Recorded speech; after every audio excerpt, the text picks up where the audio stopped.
जगावं कसं हे शिवरायांनी शिकवलं, तर मृत्यूला सामोरं कसं जावं हे शंभूरायांनी.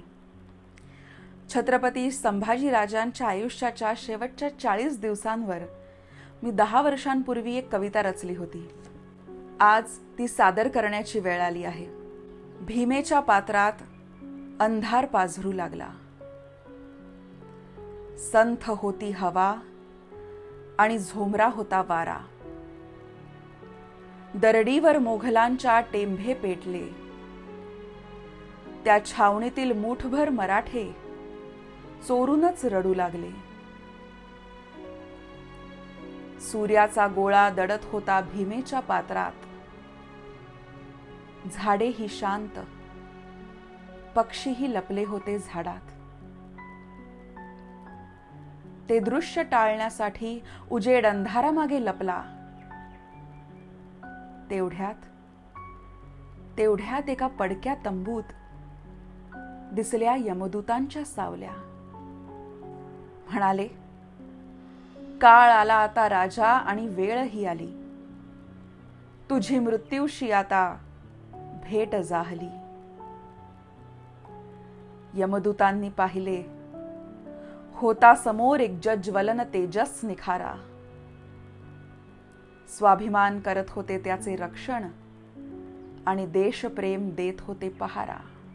राजा खदखदला, म्हणाला, धाक ना आम्हाला तुझा ना तुझी भीती. या मृत्यूची सवय आम्हास जितेपणीच होती.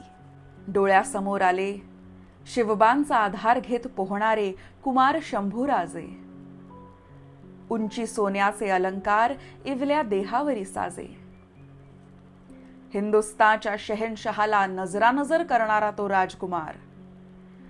त्या 2 इवल्या ठिणग्यांनी आणला खुद्द बादशहाच बुखार. तरळतात डोळ्यासमोर शंभू आणि येसूच्या सूर पारंब्या.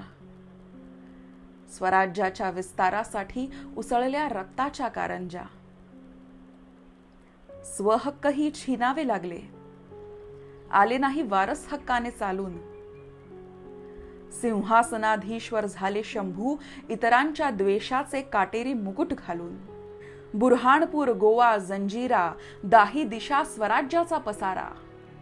घुमले हर्षाचे वारे, सोन्याचा झाला अवघा देश सारा.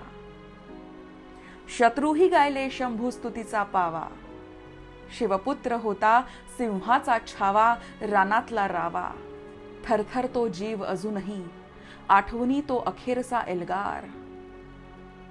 8 वर्ष झुंजला सेनासागराशी तो शंभू, तो रणझुंजार. घात आणि अपघाताचा अल्पसा हा खेळ. पराक्रम आणि भाग्याचा झाला नाही मेळ.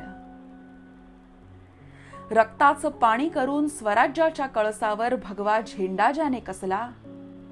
वतनासाठी हपापलेल्या आप्तगणांकडूनच हा रुद्र फसला. त्या सुवर्ण स्मृतीच्या उजाळ्याने उजळली ती अंधार कोठडी. दुःखाची 4 आसवे मृत्यूनेही पाझरली. सुकला आता देह, गेली वाचा. पाठीला लागले पोट अन डोळ्यांच्या खाचा. तरीही स्वाभिमानाच्या ठिणग्या फेकत उत्तरला तो महामर्द न्यारा. क्षणभंगूर आमच्या देहापेक्षा स्वराज्यातील एक किल्ला मला प्यारा. झोकूनी दिला आपुला देह काळाच्या ज्वालांवर. उधळली आपली प्राणफुले शिवबांच्या चरणांवर. अखेरच्या काळमंदिराच्या प्रवासावर हा छावा आता निघाला होता. रायगडच्या महाराणीचा सौभाग्य सूर्य आता अस्ताला चालला होता. जन्माने राजा, छंदाने कवी, वृत्तीने राजर्श्री. मिठीत घेतले मृत्यूला, पण ऐट जशीच्या तशी. मुक्ती मिळाली, तुटला यातनांचा चक्रव्यूह. त्या बलदंड महाराष्ट्रपुत्राला पाहून तिथे ओशाळला मृत्यू.